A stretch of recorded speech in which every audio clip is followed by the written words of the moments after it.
released in 2022 and is directed by Balthazar Homaker, who is also behind such films like The Sea, A Little Trip to Heaven, Contraband, and Two Guns. And this film is starring Idris Elba and Sharto Copley. A recently widowed husband returns to South Africa where he first met his wife on a long-planned trip with his two young daughters. They arrive at an old game reserve managed by an old family friend and fellow wildlife biologist. Soon, however, a ferocious man-eating wild lion begins attacking them and killing anyone in its path. That's the official plot synopsis from Wikipedia, and I'm sticking to it because I'm really sick today.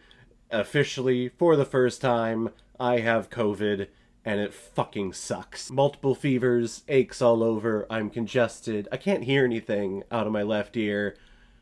It is just terrible. I haven't been this sick on my channel since my Labyrinth review, which I recorded in February of 2020, and I was sick then. They didn't tell me I had COVID because no one knew what COVID was back then at that time, but this, how I'm feeling right now, is exactly how I felt then, so I think it's official. I had COVID then, and I have COVID now, officially. It's no fucking joke. Get vaccinated, get boosted, and just stay safe. Mask up. Even though we did all that stuff and we still got it, so I don't know anymore. I just want to feel better. But I didn't want to fall too far behind on my channel, so I did manage to check out Beast before all of this shit went down. So I'm here talking about it.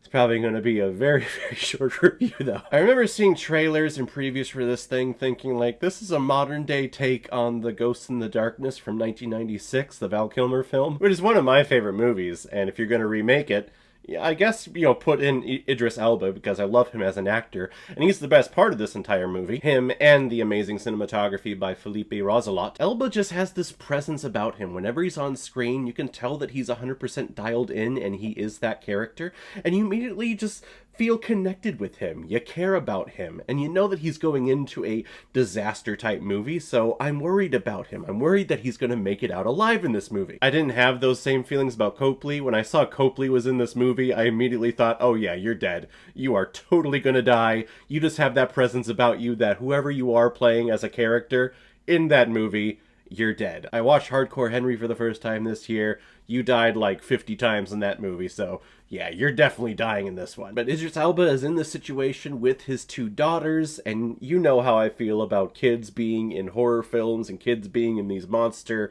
disaster movies.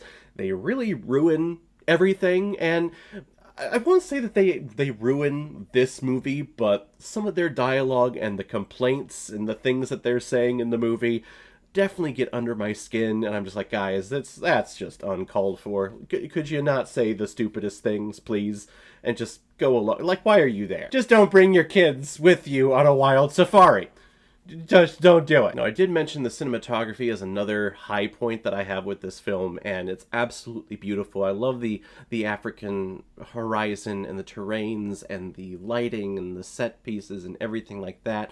But really what this film attached to me with was all of the long tracking shots where the camera will start off in the car, in the back seat, move up to the front, and then it'll move outside, and the actors are blocking all the way around it. They'll walk into this village, and you'll go a good 5-10 minutes without there being a single cut, or at least it not appearing that there is a single cut, and I love that. When you have those long takes like you see in this film, just makes it more tangible, just makes this whole thing more believable, as opposed to thinking that, oh, an actor came into a studio, did all their parts, and then like a couple of weeks later, another actor came in to do the same scene, filmed all their stuff, but we just keep cutting back and forth and we never see the two characters like there. This one felt more real with all these long tracking shots. It's really great. This movie is very anti-poachery, which is a good message to send. Poachers suck ass. Yeah, I'll say it. I'll say that. I'm sick. I don't care. And a small little spoiler, it's nothing that's going to ruin the entire film, but that is the reason why this line kind of goes off the deep end and starts attacking everyone. It's because he's the victim of a poacher attack. And I appreciate that. I like that they're giving explanation as to why an animal is acting so angry and is acting with so much malice and vengeance. Because animals typically don't do that. They stick with their own tribe, they stick in their same area, and if you come in and you start threatening them, then they get a little antsy, but if you leave them alone, they'll leave you alone. There's another pride of lions in this film too that are very lovey-dovey, so it's nice to see that they're not telling you that all lions are bad, which a lot of these animal disaster movies kind of point you in that direction, like Jaws. That movie basically tells you like all sharks are evil and terrible and should be killed, and that's not what should happen at all. Sharks are great, majestic creatures that are the king of their domain, and you know, if you come at them, yeah, they're going to take a bite out of you. Same thing with the lion. Leave them alone, or else they will defend their territory and they'll defend their pride. The movie is an hour and a half, which is a perfect length. I think if it went any further,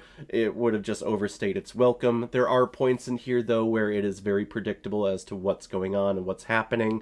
There are some CGI effects in here that are very questionable. Sometimes the lion doesn't look good at all. There are other times the CGI lion looks fantastic. In terms of what this film is saying, again, it's really just anti-poachery. In terms of what these characters go through, it's not that big of a journey. They're kind of there visiting, and then they're just thrown into the situation, and then the situation ends, and then the film basically ends. So it's like, there you go, cool. Go on with my COVID-ridden day, I guess.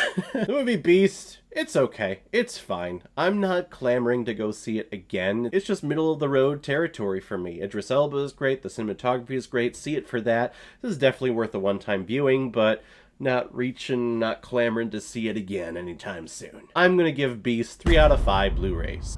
Not exactly what I had in mind, but not bad. So guys, if you've seen the movie Beast, what did you think about it? Or if you've never seen it before and you stumbled across it because of this video, then comment below, let me know what you thought about it. And as always, if you like what you see here, if you like my take on movies, then hit the subscribe button and make sure you hit that bell. See you on the next time I release next movie review. So guys, I will see you next time on the channel. But in the meantime, be well, be good to each other, and go watch a movie. Take care, guys.